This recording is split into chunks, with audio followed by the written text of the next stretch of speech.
What really happened in Georgia's Okefenokee Swamp during the winter of 1828 and 1829? Did a Bigfoot attack, or was it just a tall tale? The relatives of the deceased may have something to say about that. This expedition was described in detail in newspaper reports published in February of 1829. Those accounts indicated that as the hunters were discharging their guns to reload them with fresh powder for the night, a wild animal charged their camp.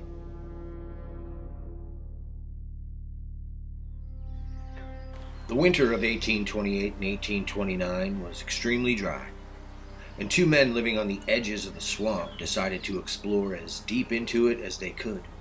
The waters had receded. Accompanied by a boy, they went into the Okefenokee, and over the course of 2 weeks, continued to penetrate deeper and deeper into it. As they explored the very heart of the swamp, they made a startling discovery of gigantic footprints. The length of the foot was 18 inches, and the breadth a full 9.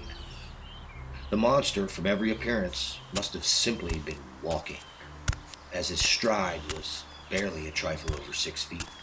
Something with feet this large would surely have a longer stride. The men, as newspapers of the time noted, had seen enough. Ending their expedition and retreating out of the swamp, they related to their friends and neighbors what they had seen. The story, now national news, excited the curiosity of a party of hunters that lived just across the Florida line. 9 in number, they went into the swamp to find the mysterious giant that left the tracks. They were guided by one of the members of the original party. Following for some days in the direction of their guide, they came at length upon the first tracks discovered, some vestiges of which were still remaining, even after the rains. Pursuing these traces several days longer, they came to a halt on an area of the swamp that smelled bad. They determined that there was where they would pitch their tent and refresh themselves for the next day. As the hunters, totaling in 9, began to reload their rifles for the next day, they heard brush popping just outside their camp. The next minute he was in full view, advancing upon the group with a terrible look and a ferocious mien. Our little band of hunters instinctively gathered close into a body and presented their rifles. The huge being, undaunted, bounded upon his victims, and in the same instant received the contents of 7 rifles. The fight, however, did not end there. He did not fall alone, nor until he had glutted his wrath with the death of 5 of the hunters, which he effected by wringing the head from the body, writhing and exhausted, and full of bullets. At length he fell, with his hapless prey still in his grasp. As the creature lay dying on the ground, writhing and sometimes roaring, the men who survived the attack gathered around it to make a closer inspection. The creature was found to measure 13 feet from head to toe, and his breadth and volume of just proportions. Immediately fearful that the dying monster's cries might attract others of its kind, the hunters fled the swamp. The men who died in the battle with the creature were left lying where they had fallen. Either way, the story of 1829 was one of the earliest written accounts of the creature we know today as Bigfoot or Sasquatch. Sightings of some kind of large creature in the swamp and discoveries of large footprints continue to be reported from this area to this day. Curiously, no one has ever been charged with a crime in the deaths of 5 Florida hunters.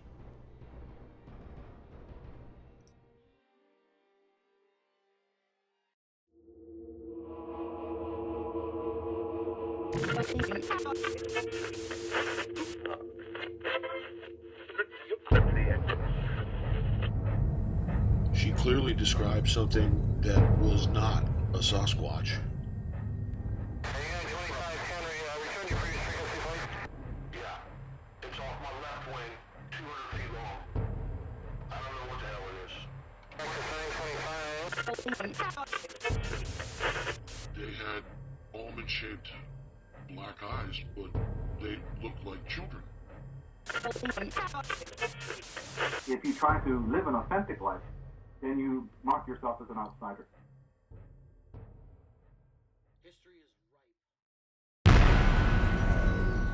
In 1990, while living in Las Vegas, I attended a lecture given about the Philadelphia experiment at a local library. The presenter was Al Bielek, and in about 2.5 hours, the story he told us about his own experiences is one that I will never forget.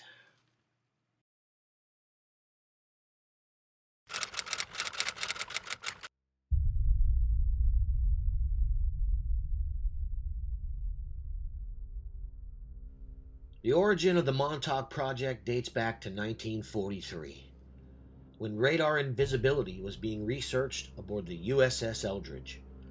As the Eldridge was stationed at the Philadelphia Navy Yard, the events concerning the ship have commonly been referred to as the Philadelphia experiment. The objective of this experiment was to make the ship undetectable to radar, and while that was in fact achieved, there was a totally unexpected and drastic side effect. The ship became invisible to the naked eye and was removed from time and space as we know it. Although this was a remarkable breakthrough in terms of technology, it was a catastrophe to the people involved. Sailors had been transported out of this dimension, and when returned, were in a complete state of mental disorientation and horror. Some were even physically implanted into the bulkheads of the ship itself. Those who survived were discharged and called mentally unfit, or otherwise discredited when they came out and tried to tell the truth, and the entire affair was covered up. After the war, research continued under the tutelage of Dr. John von Neumann, who directed the technical aspects of the original Philadelphia experiment. His new orders were to find out what made the mind of a man tick, and why people could not be subjected to interdimensional phenomena without disaster. A massive human factor study was begun at Brookhaven National Laboratories on Long Island, New York. It was known as the Phoenix Project. Von Neumann was not only the inventor of the modern computer and a mathematical genius in his own right, he was able to draw on the enormous resources of the military-industrial complex, which included the vast database of Nazi psychological research acquired after World War II. It was against this background that von Neumann attempted to couple computer technology with sophisticated radio equipment in an attempt to link man's mind with machine. Over time, his efforts were actually quite successful.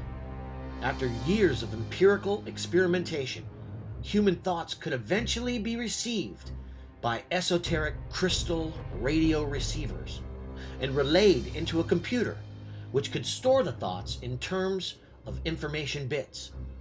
This thought pattern could in turn be displayed on a computer screen and printed out on a piece of paper. These principles were developed and the techniques were enhanced until a virtual mind-reading machine was constructed. At the same time, technology was developed so that a psychic could think a thought that could be transmitted out a computer and potentially affect the mind of another human being.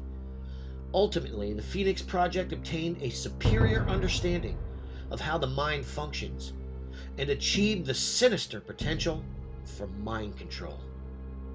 A full report was made to Congress, who in turn ordered the project to be disbanded, at last in part for fear of having their own minds controlled.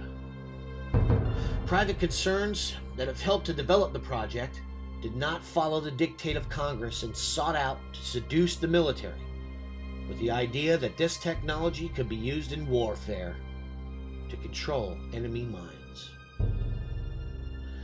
A secret group with deep financial resources and some sort of military tie decided they would establish a new research facility at Camp Hero, a derelict Air Force station at Montauk Point, New York. This locale was chosen because it housed a huge SAGE radar antenna that emitted a frequency of approximately 400 to 425 megahertz. Coincidentally, the same band used to enter the consciousness of the human mind. In the late 60s, the reactivation of Camp Hero began, despite no funding from the military. By 1972, the Montauk Project was fully underway, with massive mind control experimentation being undertaken upon humans, animals, and other forms of consciousness that were deemed to exist. Over the years, the Montauk researchers perfected their mind control techniques and continued to delve further into the far reaches of human potential. By developing the psychic abilities of different personnel, it eventually got to the point where a psychic's thoughts could be amplified with hardware, and actual illusions could be manifested both subjectively and objectively. This included the virtual creation of matter.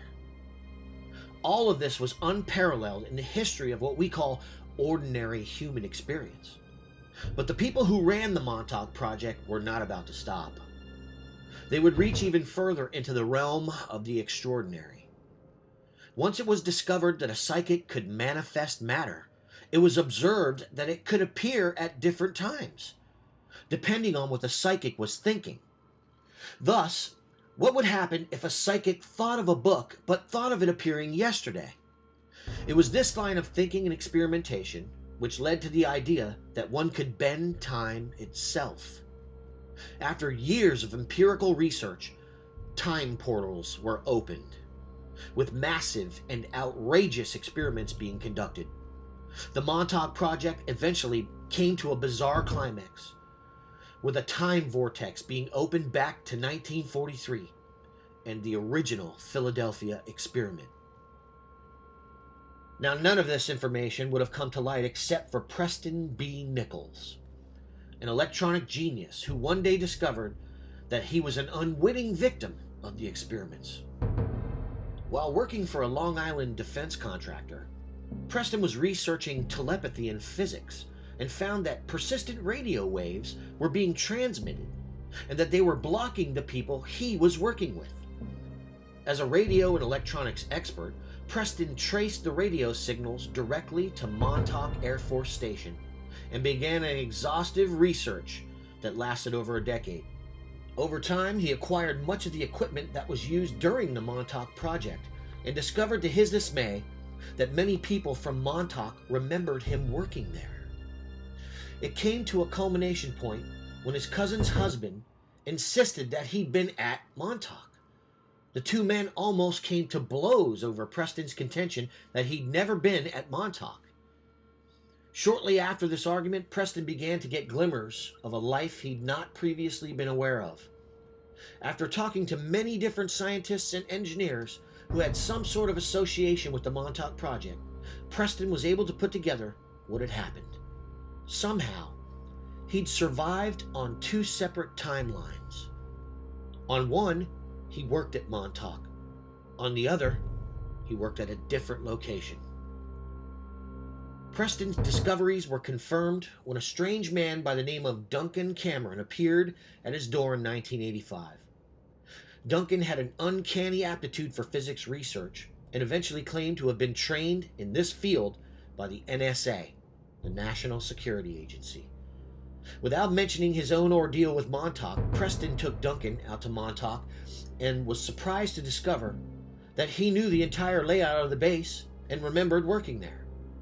Duncan was considered to be the primary psychic used in the time travel experiments and also remembered having been aboard the USS Eldridge during the original Philadelphia experiment with his brother Edward, now recognized as Al Bielek.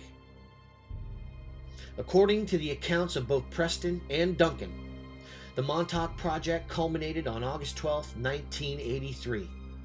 A full-blown time portal was fully functioning, but things were out of control, and Duncan called together a group of people and decided to crash the project.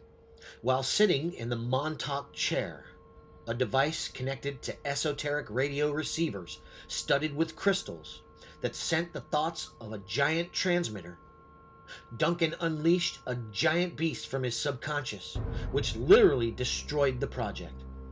The people who'd been working on the base suddenly abandoned it. The air shafts and entrances to the major underground facility beneath the base were subsequently filled with cement.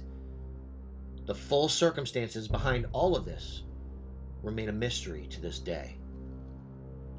Although an unauthorized video has been widely distributed regarding this story and several lectures have been given on the Montauk Project itself, no book was forthcoming on the subject. Different writers had attempted to undertake the task, but were either mentally incapable of dealing with the subject or were frightened off one way or another. One science reporter for the New York Times started the project, but backed off when he discovered, to his own surprise, that the Montauk Project was indeed quite real. And whether or not you believe any of what was covered here tonight, know this: the eyewitnesses are real. And not only are the eyewitnesses real, but technology that's eerily similar to the descriptions you just heard tonight exists all across America in the form of smart meters that measure our electrical usage every month. The next time you're on Google, look up smart meters. Find out for yourself. Until next time, I'm your host, Mark Zaski, saying, always question authority. And it's your world. Go take a look.